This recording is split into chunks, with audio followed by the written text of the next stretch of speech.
Good morning and good afternoon, good evening, depending on where you're joining us from. My name is Kate Pozesnik, the CEO and founder of Quirk, and welcome to Spilling the Tea for Career Success. Happy Friday. This is going to be an excellent episode. We've got the wonderful Lynn Williams joining us. She is a parenting coach, a public speaker. She is also a program manager and author. And she is what I've called in our first initial meeting after I got to know her a bit. I started calling her a Renaissance woman because this woman really is a very dynamic person. So I'm really excited to be able to introduce her shortly. I think she had a technical glitch and we'll be jumping right back on. But today we have a real treat for you because we're going to be talking about work-life balance, what that means, if it's even attainable. And we'll also be addressing any questions that you have throughout the show. So if you do have a question that you would like to ask Lynn or myself, feel free to raise your hand and we'll invite you up, or feel free to just drop a question right in the chat and we will be happy to address the question then. So we want this to be engaging, right, Lynn? So we want you to be asking us questions, throwing in your comments. If you can relate, say amen or hallelujah or whatever it is that you are called to do. We want to know that this is relating to you. So with that, we're going to get to know Lynn a little bit before we jump right into all of our tricks and tips. You can tell it's already Friday. So Lynn, welcome, welcome, welcome. It is a delight to have you. And I thought we'd kick things off with one of my favorite questions, which is, what is one thing that Google may not know about you? Okay. I thought about that when you first sent it to me. And I said, okay, so most people don't know, most people, not just Google, don't know how intensely private I am. And I grew up in a household where what happens in the household stays in the household. And I know that there are plenty of people online that so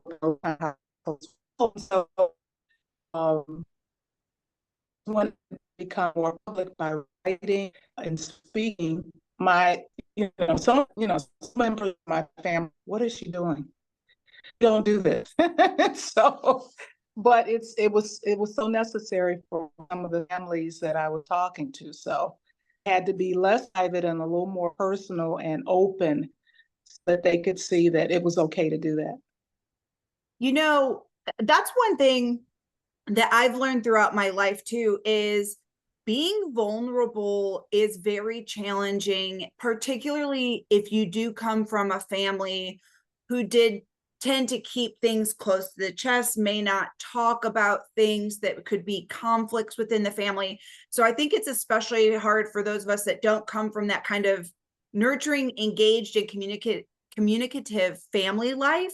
I love that you've really opened yourself up, because I think that is probably what makes a lot of parents feel like they can open up to you and that you're a trustworthy source, because, and you're a parent too, right? We can get into that a little bit. Absolutely. So you know what that life is like. So tell us a little bit about yourself. Like, what's your path been like personally and professionally, and how did you come to specialize in this area of working with parents? Right. So, I was typical. I was a little girl growing up in a neighborhood. My parents were in the home. I had brothers and sisters. I had a vivid imagination, which was helpful. And I always wanted to know why, which kept me in trouble, of course, because in the time period that I grew up, kids were seen and not heard. And so, and they told you that, like, you're supposed to be a kid and, basically do what we tell you to do. But I always wanted to know why are we doing it this way? And it wasn't a disrespectful way. It was just who I was. And so, the other thing that was big in our household was that my parents expected me to grow up and be somebody. And they said that, all of the parents, grandparents, you were supposed to grow up and be somebody. And I wanted to do that. And so I went to school and I started a career. I got married, I had kids. That was what, women did. And nobody told me that in doing that, I was going to burn the candle at both ends, that I was going to have no time to myself, that saying no when people ask you to do stuff was an inappropriate answer. And so those were the things that as I thought about it and matured and went through a divorce, of course, that I said, you know what? This is how life is going to go for me. And once I turned it around and started feeling better, because it's really about feelings to me anyway, then I started talking about it. And, you know, and it started as a small group. I mean, I think the divorce really opens you up. It makes you very vulnerable in ways that you have no idea you will be vulnerable. And you get a chance to open your eyes and you say, hey, wait a minute.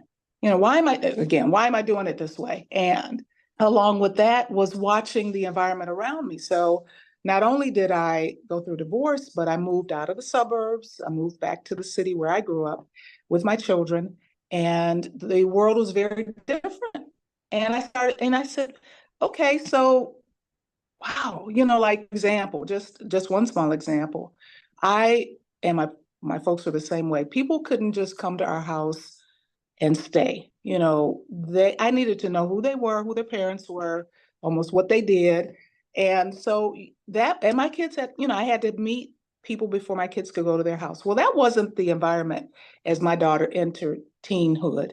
And that's what I found as a newly divorced, person. And I said, you know what? And there didn't seem to be the same boundaries that I grew up with, that my children grew up with. So I started talking about it, and I turned it into a book. That was the first book that I wrote about raising teenagers and preteens. And, I thought that the whole story that they tell us is that if you do what parents tell you to do, that you will be happy. And that's not the way the story goes. No. It just isn't.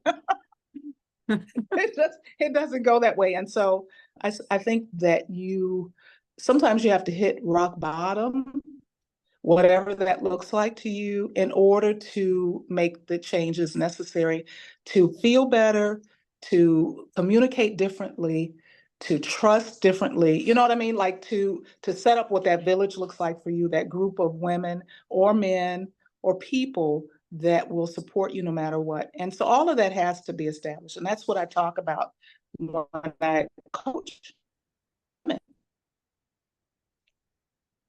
Wow. So you kind of fell into this line of working with parents sort of organically, just by going through your own experience, identifying challenges, trying to sort out how to alleviate those pain points as a parent, sort of made a natural transition into helping other parents. So how long have you been doing this for? So I'd say on the short side, probably 8 years. I think my first book came out in 2010, and I didn't, it's funny. First of all, I wasn't prepared for writing. I have a degree in business. And Yeah. so I'm a businesswoman. And I know how to do that really well. The parenting, you kind of fall into, and people say, I think that especially as women, we're nurturers, or at least that's what we're told. You're nurturers, so you'll know how to parent. And see, that's not entirely true either. And then if you grew up in an environment that wasn't warm and fuzzy, you have no idea that you need to hug and listen and talk and just be there, be present. And so all of those things started, coming together. And I think the other thing that was interesting to me is as quiet and shy as I always say I am, I'm really a people person. I think the nosiness part of me is like, so who are you, and why do you do, and having those conversations. As women, we like community. Mm-hmm. And it doesn't matter if you are a president of an organization or if you are, running a nonprofit. We like communicating with each other and listening to ideas and sharing them. And I think that that's what I started, was that I liked small groups of people that I could talk with about things that were going on. And, it kind of started as a young girl with my mom and my grandmother and my aunts. of course, you didn't say too much with them because it was always judged, but at least there was an environment where you got to, kick ideas around. So this is an opportunity, I think, for women to, you've got to have that group that you are comfortable with, that you can trust, because not everybody is trustworthy, but, so Mhm. you find that group, or you join a group, or you coach, join groups that you can coach with, and then you throw ideas out. And I think one of the things that I found was when I started talking about this teenager that I didn't even recognize in my own house, I had other people that said the same thing.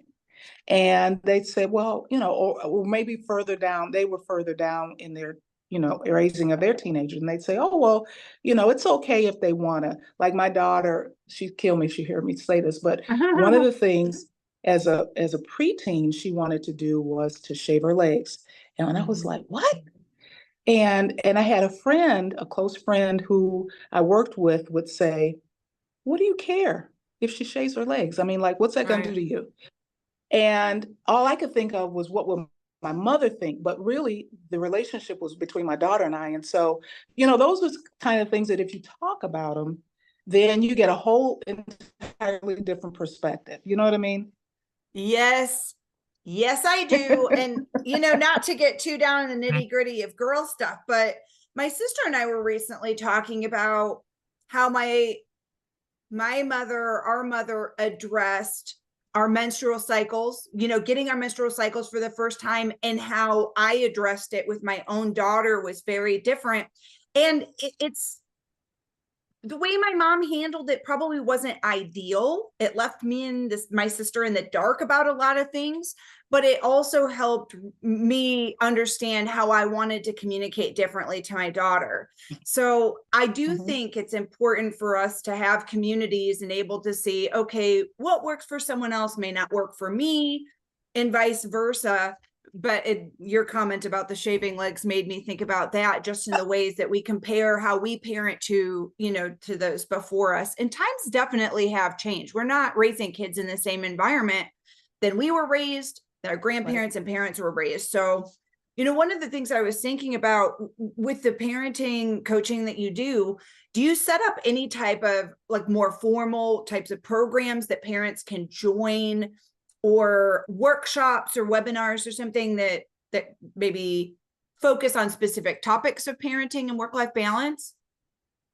Yeah, I do. Actually, I have a couple of things. I have done some one-on-one with people who prefer to just work individually, and that's been successful. I also have a couple of programs, one that I most recently started last year, which was like a 30-day, where because we're busy. Like, who Yeah. wants to sit, who want oh, so what can I impart? What can we share?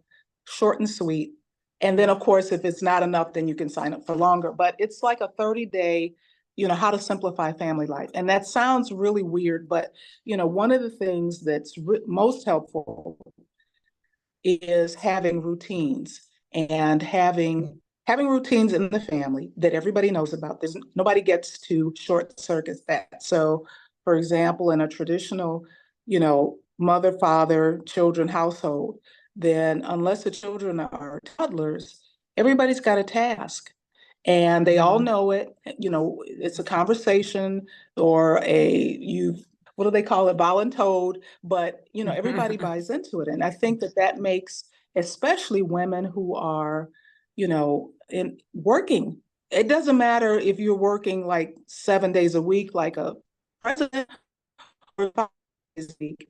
The job that we have nowadays require, I was talking to my daughter this morning, and this is what she said.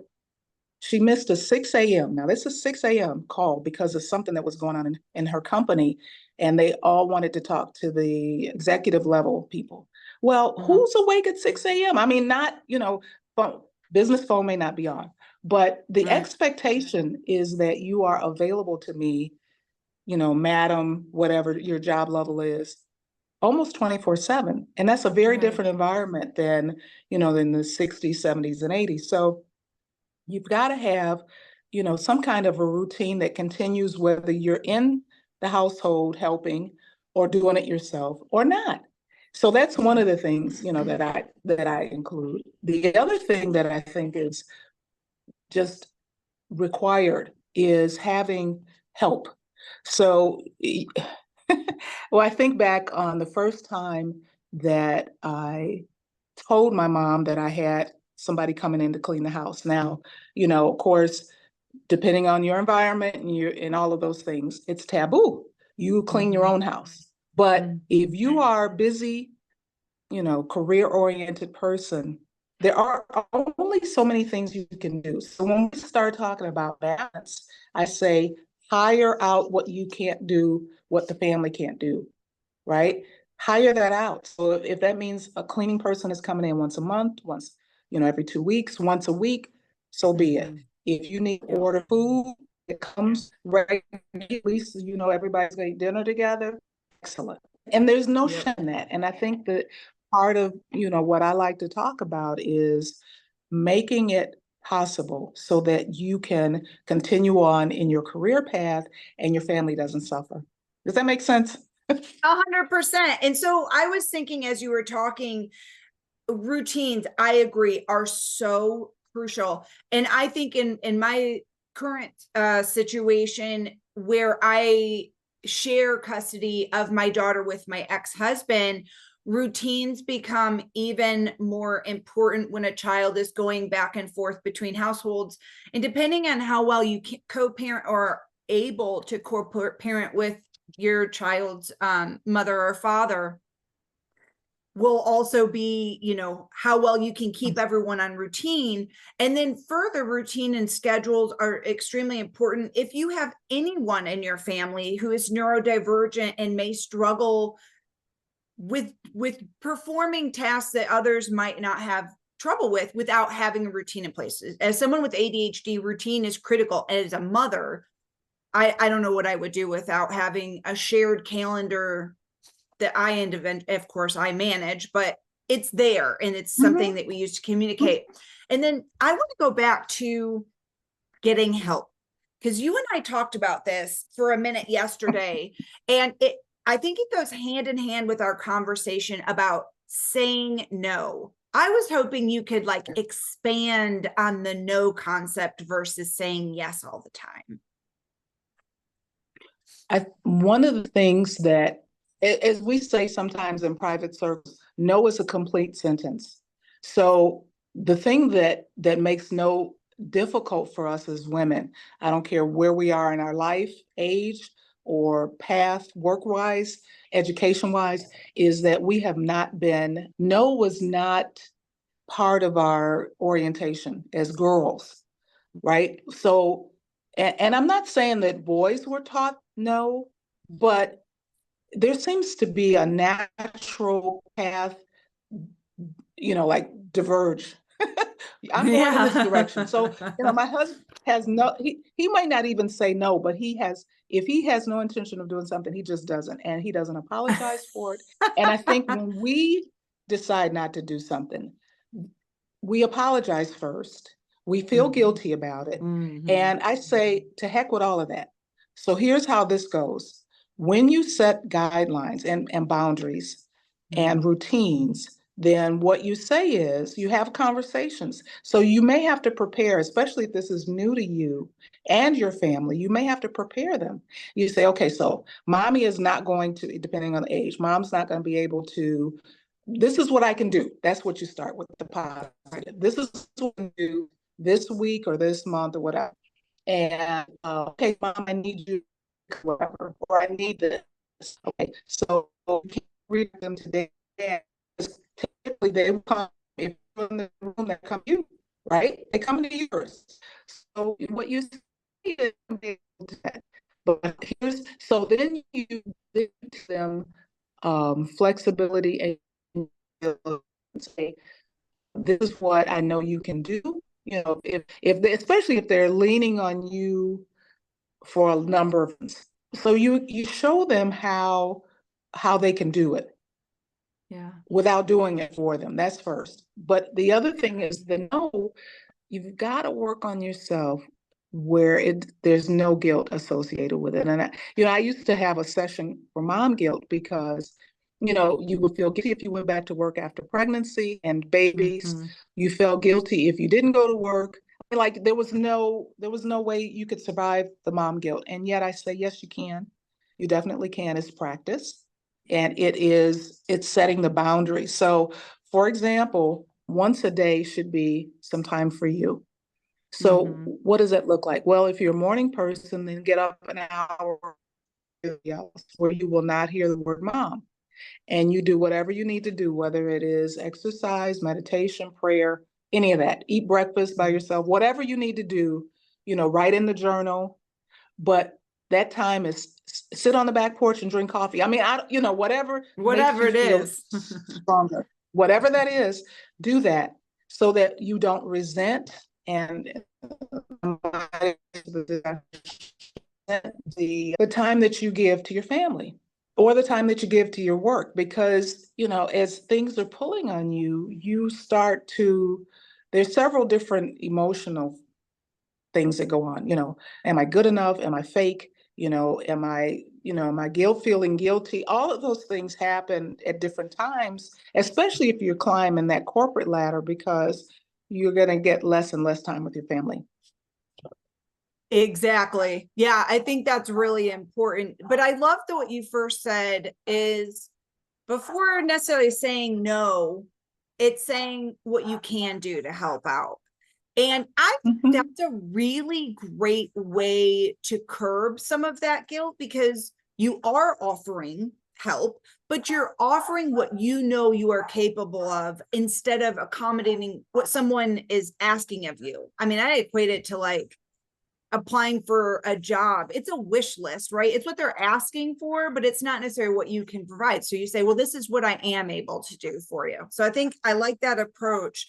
And I also like the piece about learning how to let go and or reduce at the very least that those feelings of guilt. And I do think that having boundaries set up in all parts of your life is really critical because then when you're saying no, it's already an established expectation or boundary. So I think that Mhm. alleviates some of the guilt we feel because we feel like we're letting people down. But if they already knew this is where we stand, well, then to some extent, it's kind of on them, for asking for something that we've already said we really can't do in the first place. So I love that. And taking time for yourself is huge. Now, one thing I wanted to just touch on before we moved on are what are some of the typical parenting challenges that you're seeing? Because I'm sure that a lot of people can probably relate to the things that your clients and other parents that you've worked with are experiencing these days. Is it One teenage of the stuff? things, Little stuff? well, Like curious. so the way I got started in this whole thing was the fact that was not just that she was turning into a teenager, although I did not recognize her. My oldest born is a girl, and Mhm. when she was a preteen, she's been pretty. What's the word? She's not a strong-willed kid. I'll put that. Okay. So there's a difference. My son is in a quiet way. I was in an outward way. I was like, Yeah. I stopped short of saying, no, I'm not doing it. Although sometimes I did, and it was just terrible. But, you know, we have those kids, but what happens is there's something magical about turning into a pre-teenager because the hormones are kicking up. And so I address those. I address the communication because the old you got to do it this way because this is the way I did it. This is the only way. No, there's so many ways. And I think that for us as women and parents, you have to understand that flexibility will take you so much further in all aspects of your life. So I started talking about communicating and listening and teenage. Mhm. So those are my areas that I really focus on. The work-life balance is a newer, I'd say in the last 4 or 5 years, but I started with teenage issues because at one point I taught high school boys, and that's an entirely different subject. But they're still teenagers, and they can look right at you and they're not listening to you. And girls as well. And so Yep. you're like, if they're not paying attention, you've delivered your message to them and you walked out the room, and they're just like, okay, business as usual. But no, that's not how the story's supposed to go. And so sometimes it takes, and I use these different strategies. Sometimes it takes just going in and sitting, and now you're in their space, and they're like, why are you here? Depending on how, how they How you come talk. in. And you say, I just want to be near you. Oh, and then that's annoying. And you have to understand that it's not you personally.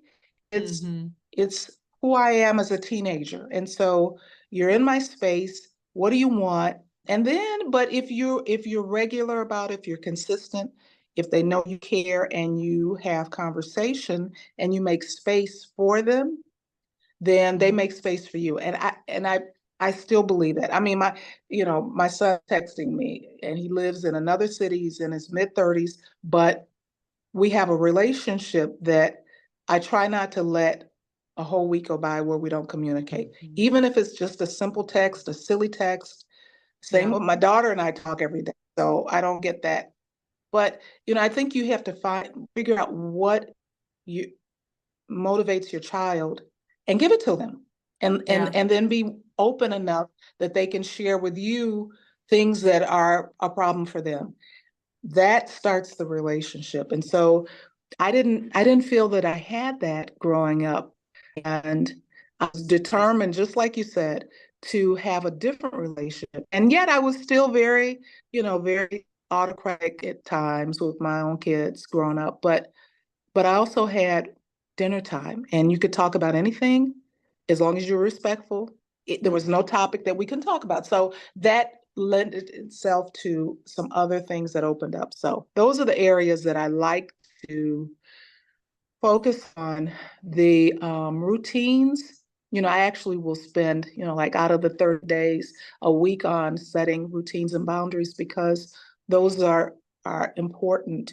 And I've got a whole strategy for that. But when I think about how difficult it was to communicate with my own parents, and I said, I'm going to do a better job in my head, of course. And so the teens and tweens are important to me, and keeping, when I listen to young people, especially on social media, they tell everything.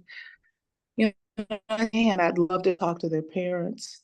I'd love to just insert, okay, so I know you're busy. I know you might be working two jobs, or you're in school and you're working. I just sit down for a minute and listen, so that they can share with you, so that they're not out in the street sharing it with whoever or doing whatever. You know what I mean?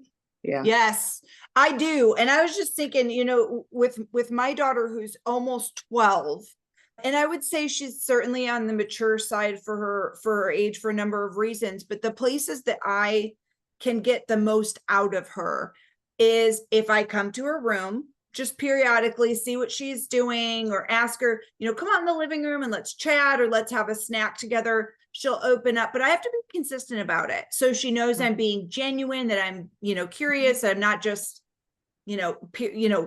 rarely checking in on her to have an actual conversation. The other place, I don't know if this works for other parents, but I trap my daughter in the car, like not purposely, but if we're running errands and she's in the car with me, or we're taking a couple hour road trip somewhere, she'll often open up if I ask her questions. What's going on at school? What's the nicest thing someone's done for you recently? Who have you noticed not being nice? What happened? I want to know what's going on in my kid's life, because I only have her 50% of the time. My kid has a whole nother life that I have nothing to do with. And I only know about what she tells me. So I have to, a lot of single parents, men and women, have the challenge of not only communicating to make sure that what's going on in their household is positive, safe, fair, but also to make sure that they feel heard about anything that may be going on in the other household, because you don't necessarily know how your co-parent is communicating. So I think that's even more important, that at least one parent is making considerable effort to have meaningful conversations with their kids where there's actual deep listening going on to really try to understand. So that's kind of been my experience with it too. I like that, especially the showing vulnerability. The other thing that, and I would even challenge like my sister, because she had secrets that I said, the reason that things happen to us is so that we can share them.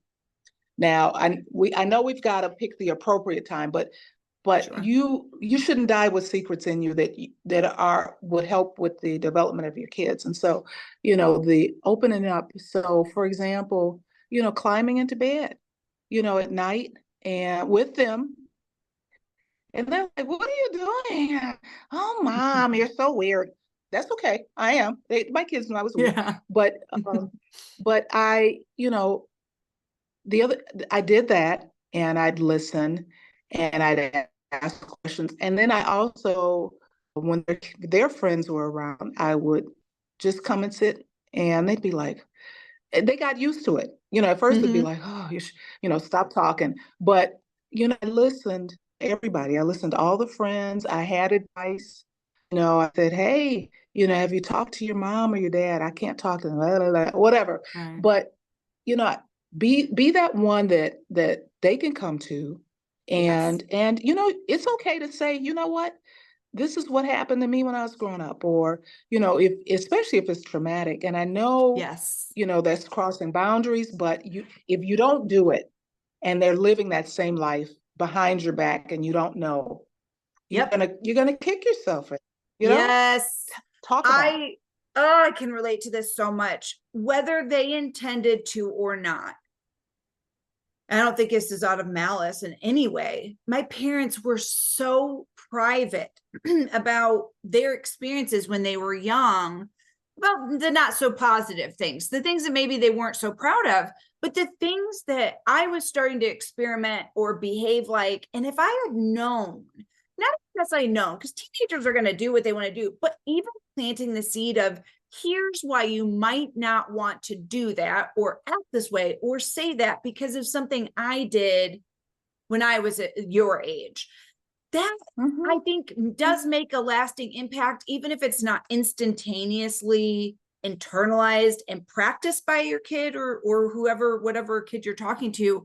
I do think it makes an impression. And that's one thing I've done very differently with mine is I've been very open with my child. She's been exposed to some adult things that some kids wouldn't be at her age. And I've had to deal with them, honestly, but at an age appropriate way. And I think that's the trick, is finding a relevant but appropriate way for each age to share some of those things. So what you said really resonates with me. Thanks. That's Thanks. awesome. What's interesting is, as I think about things like, well, nowadays technology is everything. And so one of the, if you don't have personal success, I can imagine somebody's in the audience saying, "Hey, I haven't lived through that before. I didn't experience that as a kid growing up, but my kid is."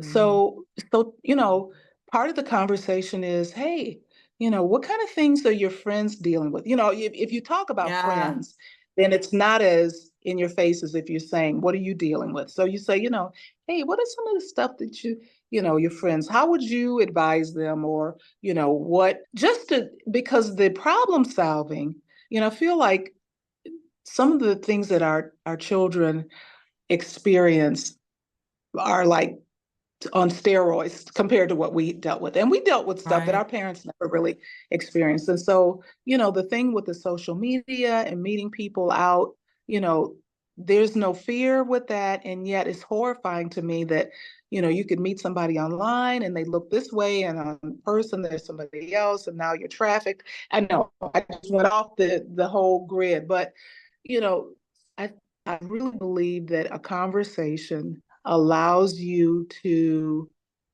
consistently allows you to help them build the antibodies that they need in order to survive in the environment that we have today. So, Oof. uh, I like talk and that. listen.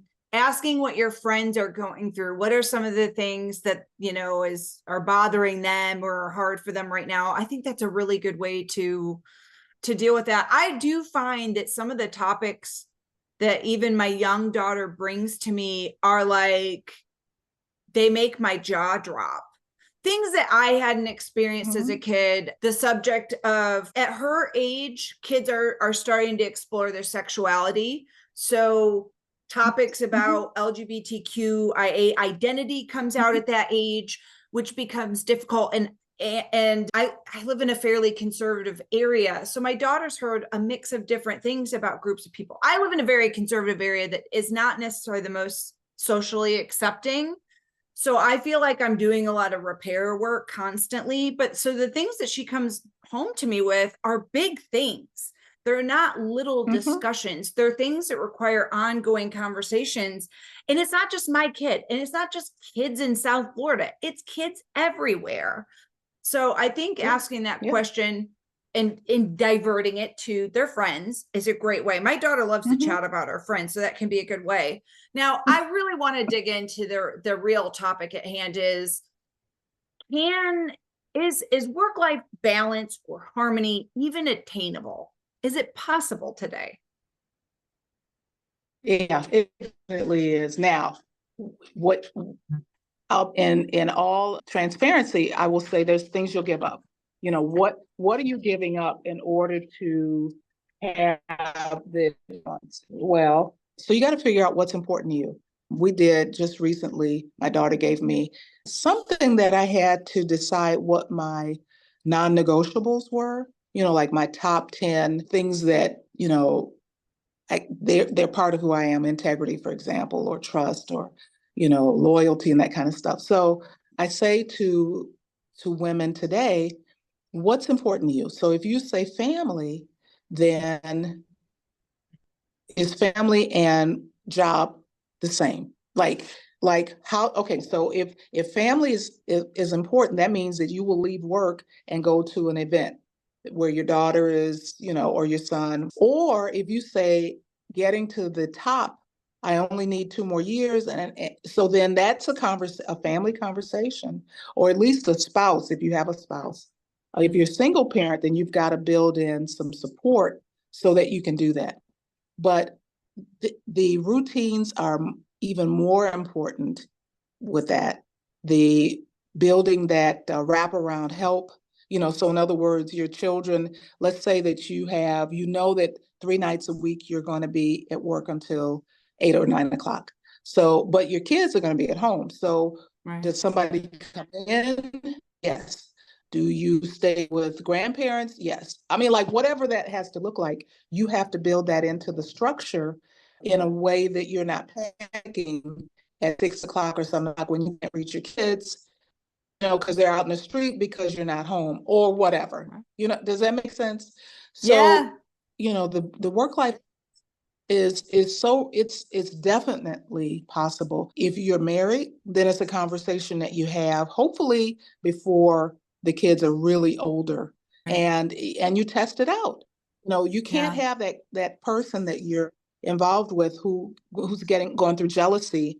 Maybe their career is not taking off like yours, because then you know what that means. So it is definitely possible, but again, you have to decide what you're willing to give up. Maybe what you're giving up is, girl time, Friday night drinks. I mean, maybe that's okay. Maybe it's something else that you also enjoy doing. So some things you give up, and you're giving them up. Some things are going to cost you money because you're going to have to build in some services, and that's okay too, if your budget can handle it. And if not, then you got to again look at the pot and just figure that out. But yeah, and that's exactly what I talk about in the 30-day program, is that I love, I cover delegating and empowering. I talk about setting priorities. I talk about technology and using it wisely so that your kids are not, when you're not around, they're on 24/7. I talk about establishing boundaries and being flexible, and self-care, so the support system, all of those things we cover. Now, How do you know you've been successful? Well, first of all, you're not waking up in the middle of the night because you can't figure out how you're going to do this. But you also have a plan. And I think that as women, when we have a plan for what we're going to do, it's so much easier to execute it. Yes. Yes. And I think part of it, I mean, I love a couple pieces of what you shared with us, which is the first thing is getting very clear on what really is important to you and being able to say goodbye or reduce the amount of time you spend in certain activities so that you can prioritize those things.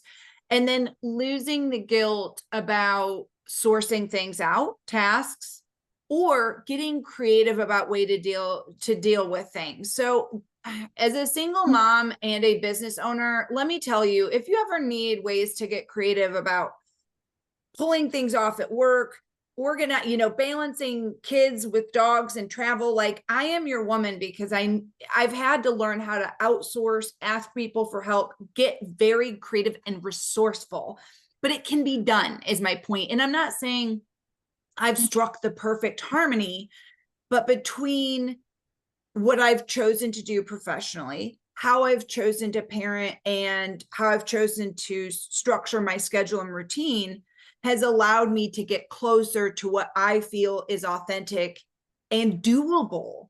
I mean, I'm not even talking about being happy these days. I feel like people are just barely holding on, but that is not enough for me. It's not enough for you. Otherwise, you wouldn't be doing this. And I know for people listening in, it's not enough for them either. So implementing advice or getting help from someone like Lynn, who can give you actionable strategies and tips to take back over control of your life, and also not control your relationship with your parents or your kids, but to shape it in a more healthy fashion. So I think, and you and I were talking about this too, I'd love to dive into this a little bit. In terms of coaching, you and I were talking a little bit about how hard it is for women to seek out, accept, or implement coaching. And I love what you said yesterday, which was, you said, and I'll let you clarify it.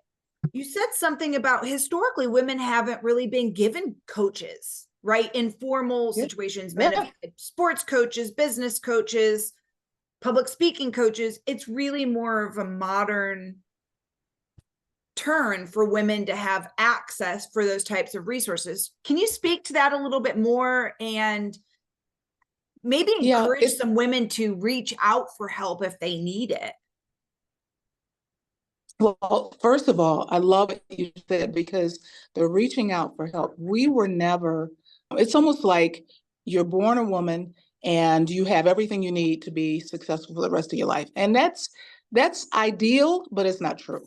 So we need help just like everybody else. And and once you get past the stigma, if that's what it is for you, of asking for help, once you get past that and say, you know what, whatever I need, I'm going to ask for if I don't have it already or have access to it. But I started the coaching a while ago, a few years back, and as I was telling you, I noticed that I didn't have as many. Even though women said, "Oh my God, I don't know how to do this. I wish I knew how to balance, to work, balance my home life, sleep at night, have time for myself, time for my family."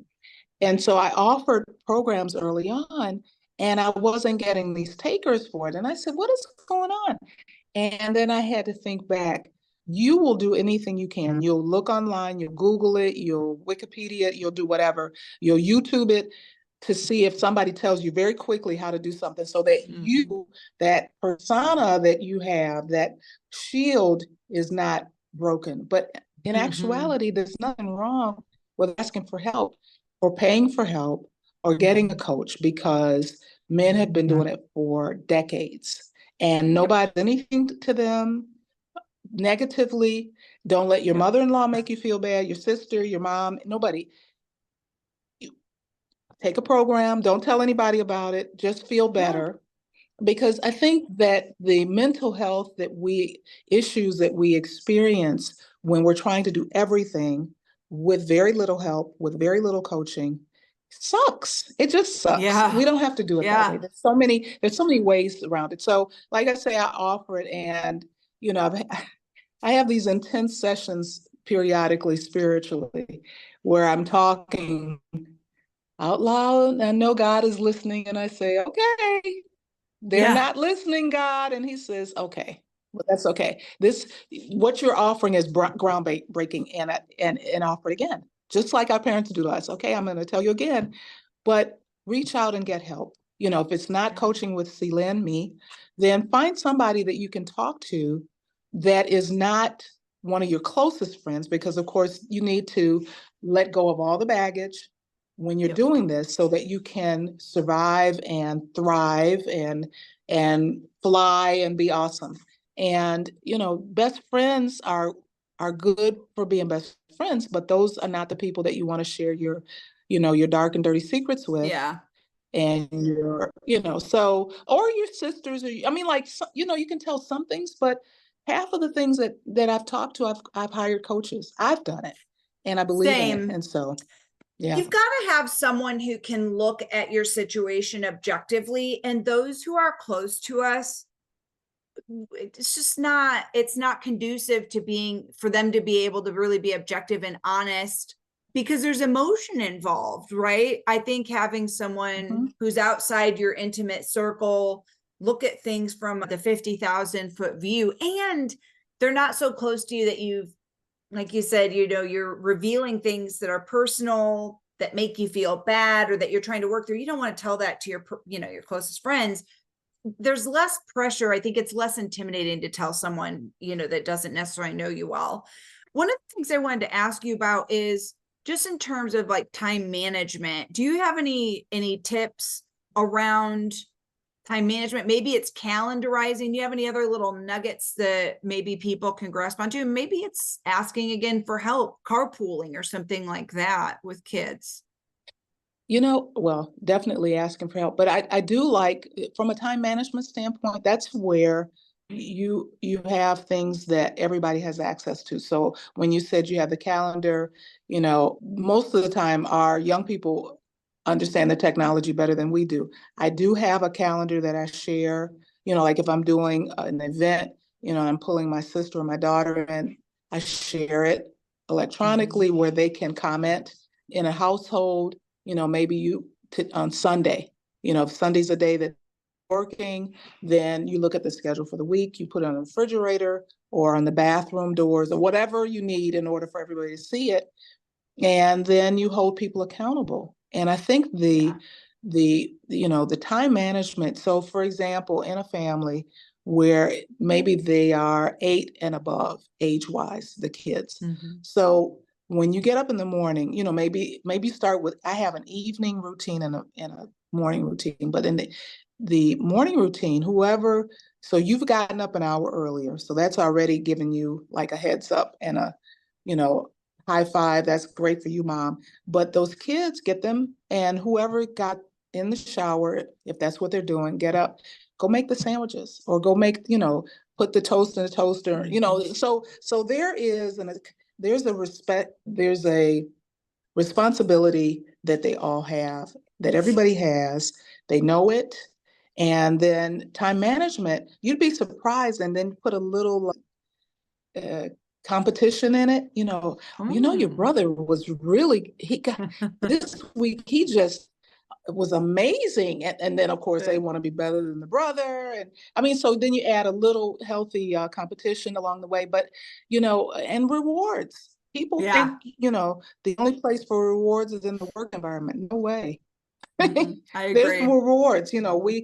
We go out and eat pizza or, ice cream or whatever. But, I think that the time management is, and for yourself, make it easy. Pack your bag at night. If you're taking the train, make sure everything is powered up. Everybody puts their stuff in the same spot so nobody's losing stuff. Yes. There's a few things that we can do on a regular basis so that everybody is successful. And that's the way I pitch it. I want everybody here to be successful. No leaving lunches at home. Mom cannot bring to you to school. You won't eat. Yeah. I mean, like, talk about what the consequence is. You know what I mean? Yeah. Yeah. I've Yes. had to have that conversation several times, and not always the most enjoyable one to have, but yeah, the responsibility has to be shared. And that's one thing I think I've struggled with, that probably a lot of other parents, and maybe this is not a single parent thing. Maybe it's more of a, I only have one kid. So sometimes I think I might spoil her a little bit, admittedly. And so I'm trying to, probably later than I should have, only the last couple of years, trying to give her more and more responsibility. And at first it was tricky because I hadn't started it young enough, being clear about expectations, setting in as much of a routine as I should have. And honestly, it was kind of strange. It wasn't until I became a single parent that I almost like just had to get my shit together. Like I had to start having her take on responsibilities because I just couldn't do it. And once in a while she'd push back and I said, listen, honey, it's just me. Right now, I'm all you've got. I'm trying to do a lot of things. I am a human. Like, I think we want to see our parents as they can do it all. And I want my daughter to think that about me, but I also want her to know that the expectation is not for her to be all of those things, because she's going to be sitting in the same spot I am if I am not honest with her about what I'm going through. And that doesn't mean you need to like throw everything onto your kid about what's going on in personal life, but I think it's okay to share a few things like, you know, I have a lot to balance and I just need you to help out mom. And if you could take this on as a responsibility moving forward, it would just be a big help. And it would free up time so that we could read 15 minutes when you get home from school, or stop and grab a slushie once a week. So I think when you mix being a little bit honest with some kind of incentive, I think that's, at least that's worked for my child. I know everyone's family is a little bit different, but you need to find the secret sauce for what works for you and your kids. Oh, definitely. Now we're running on. I think the other thing, the point. Oh, okay. Go ahead. Go ahead. No, it's okay. I was just going to make one more comment. To what you said. I think as single parents, there's not just mom guilt, but there's also guilt that the other parent is not in the household. And so we compensate or overcompensate by, well, I'm going to do this for you. At least this is the least I can do. And yet we are really setting them up for failure when we do that, because life does not do that. That's all I was going to say. That is such a great point. I'm really glad that you chimed in with that, because you're absolutely right. I've fallen into it, and it's taken me years to like ease out of it. It's not easy. So if you just set things up from the get-go that way, it's just much easier on everyone. Since we're running with a few minutes left, I'd love to give you an opportunity for you to share latest and greatest. Do you have programs going on that people might want to, and you know what, let me put up our contact slide so that everyone knows how they can get a hold of Lynn. She is an excellent resource and just a pleasure to chat with, as you already have been able to see. She's wonderful. Thank you. Let's see here. So hopefully you can see the contact screen. Tell us what's going on. What might people be interested in if they found our conversation to be relatable and relevant? Where can they get more help? What do you got that's coming up soon? So I am starting a program, online group program for women, and it's 30-day, where they can, we have some specific things that we cover, but it's also an opportunity. Hopefully you're not signing up with your best friend or your sister, but an opportunity to just kind of unload and to reassess and to let go of some of the baggage that we're carrying on with us all the time, and start to survive and thrive. So they'll need to reach out to me. I think you gave them my Lynn talk to sign up and at least have a conversation. That's one thing.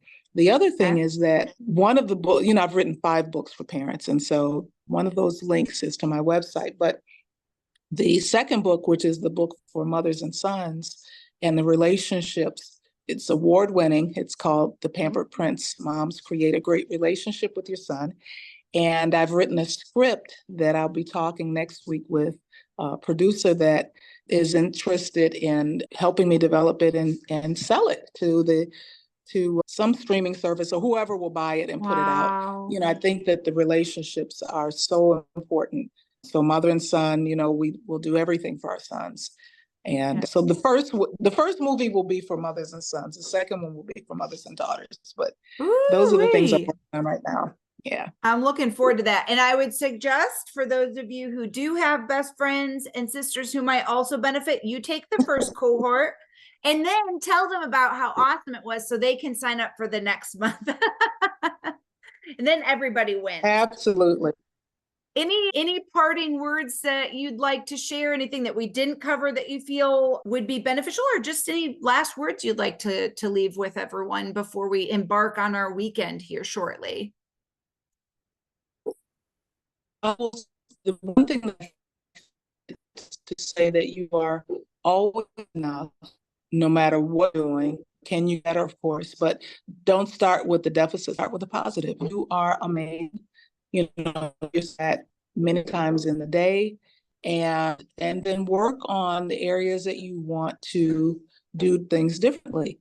Not necessarily better, but just different. And, there are no failures. We don't have failures. They're just experiences that we are learning from. That's why we're here. So that would be all I'd tell. Yeah. Oh, I like that very much. That was an excellent positive note to wrap up our show on. Lynn, it's been such a pleasure. Again, I've got popped up how you can reach Lynn. Thank you so much for sharing your time, energy, and expertise with us. If you have any questions for Lynn or interest in her programs, I urge you to reach out to her, connect with her on LinkedIn. She is a wonderful person and really a true expert in her area of parenting coaching. So, and keep a lookout for a potential movie coming out. Maybe we'll see it on Netflix. Wouldn't that be something? Yeah. Absolutely. I'm putting it Thank out you. in the universe. Excellent. Thanks for having me on your show, Kate. I appreciate it. Absolutely. And thanks for all of you who joined in, and have a terrific weekend ahead. Thanks, everyone. Bye. Bye now.